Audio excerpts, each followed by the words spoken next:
For over a decade now, we've been doing a lot of marker-assisted selection in our program. So I'm a conventional breeder. The people that do the molecular genetic work are Dr. Peggy Ozias-Akins and Juliette Chu. So everything I'm going to talk about today is a joint release between the three of us. So I'll begin by just talking about things that are either available or will soon be available, and I'll conclude by some things that are a little bit further out, but not that far out. So the most widely grown nematode-resistant variety right now is Tiffin V. Hiowell. We developed that with marker-assisted selection, combining the Howell Lake trait from Florida 07 with the nematode resistance from Tifgard. We have recently released Tif Jumbo and Tiffin VHG.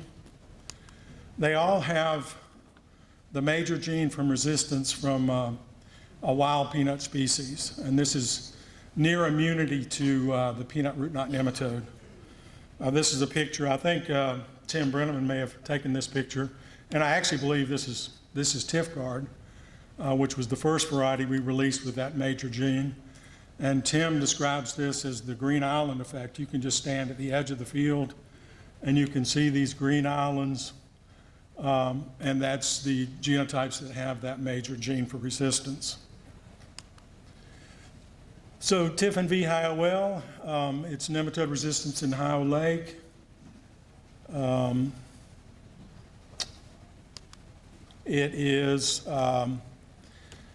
It's been out there for a few years, so seeds should be pretty readily available for that. I think there was a little hiccup with one of the foundation seed fields this past summer, but seeds should be pretty readily available for that one.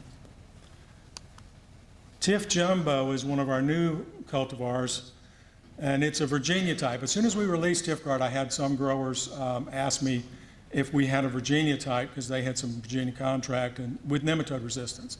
So we made a few crosses, and this is what has developed.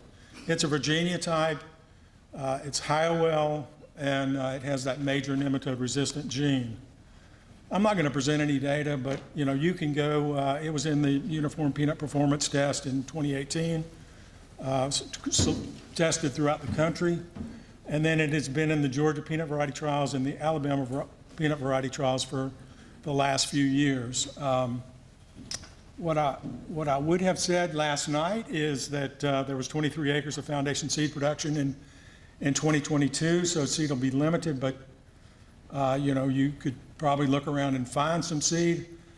Unfortunately, this morning somebody told me that when they went to shell this yesterday, there was a little problem with the outturn from the shelling of this variety. We don't know biologically what that means, but I think what I know it means this morning is that seed will be very limited next year. So, but I wanted to tell you about that. It yields very well, but we're still trying to get our head around what this shell out issue means, because we really didn't see it last year.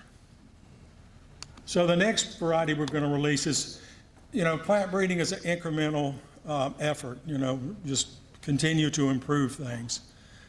Tiffin VHG, we look at this as an incremental improvement to Tiffin V. Hiowell. It's a Howell Lake, and it's nematode resistant, just like Tiffin V. Hiowell, but it tends to have higher yields, and it almost always has higher grades. And so that's where the HG comes from. Once again, I'm not going to show a lot of data to you, but you can go and look at the Georgia peanut variety trial data. You can go online and look at that for the last 4 years. The Alabama variety trial data for the last 3 years. It's performed very well. Scott Mumford had it in numerous trials last year, and I think he's sharing that data at some grower meetings. There was 18 acres of foundation seed in 2022, so that variety will also be limited seed availability for 2023.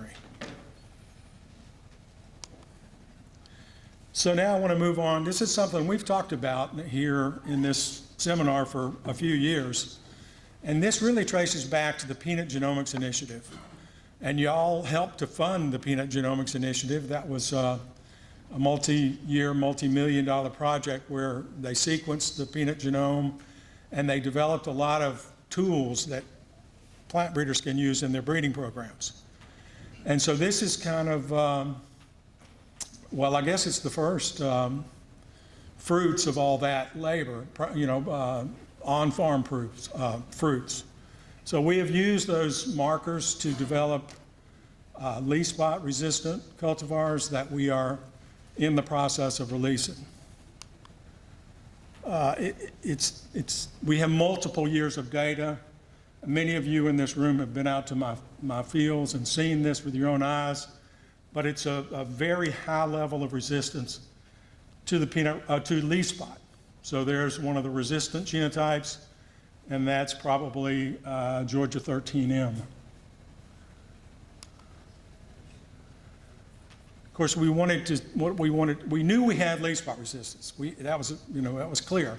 But did we have the yield and the grade to increase profitability for peanut farmers? And so that's what we've been trying to answer for the last 2 years. In 2021, we looked at some of our late generation breeding lines with 5 check cultivars. I'm just going to present some data on 5 back across 2 lines, 5 check cultivars, 3 fungicide regimes. One of them was full fungicide, one of them was no fungicides for leaf spot control, and one of them we called a minimum trial, and it's one application of Convoy for white mold control, but not leaf spot control. So there's the 3 fungicide regimes. This is a Cadillac spray treatment, so it's probably more expensive than what many of you use. And then this is the one application of Convoy, and this is no spray for leaf spot control. Like I said, it's clear. These lines have very high levels of resistance compared to these genotypes are almost dead. That's what an 8.8 means on this scale that goes from 1 to 10. I will go ahead and let you know what we're releasing is CB1, CB2, and CB7, so you might want to focus on those numbers as we go along here. There's a picture of CB1 and Georgia 13M at 132 days after planting. There's CB2 and Georgia 13M at 135 days after planting. This is a table. It's a little bit busy. It's 10 genotypes, 3 fungicide spray regimes. So there's 30 combinations in here of yield per acre. And what I thought is you'd probably be most interested in the top 15. So in parentheses, I indicated the top 15. So this is the top one. This was number 2. But you can see that these CB1, 2, and 7 did very well with no spray. We also looked at grade, and grades, I'm not going to give you grades for all 3 trials, but they were all very good. Some of the top grades in each one of the tests. So Marshall Lamb worked with us. We provided him with these yield and grade data, and he calculated the cost of the fungicide regimes. And so this is the bottom line that he provided to us, the net return per acre, or the profitability from growing these breeding lines compared to these check cultivars. And you can see that the top 3 returns were these 3 cultivars that we're proposing for release with absolutely no spray for leaf spot. Well, actually no spray for anything. So we were very excited when Marshall shared this data with us. We've repeated that trial again in 2022. These are the yield data. We also have the grade data that are very good, but you can see the CB1 and CB7 are amongst the highest yielders. I think when we get all the grade data and provide it to Marshall, he's going to find out once again that growing these lines with reduced fungicide sprays will maximize profitability. So this is a picture of Juliet Chu and myself up at Foundation Seed Increase this past year. We increased CB1, CB2, and CB7. CB7, we are pushing as fast as we can. That's my favorite. With support of the Georgia Seed Commission, we have taken some of this seed from this field, and with help from the Dawson Group, we shelled it real quick. We broke dormancy. We sent it to Puerto Rico for basically a 1.5 acre increase in Puerto Rico, just to try and increase the seed and get it out to the farmers as quick as we can. So that will be turned back over to Foundation Seed, and they'll have it in the field this coming summer.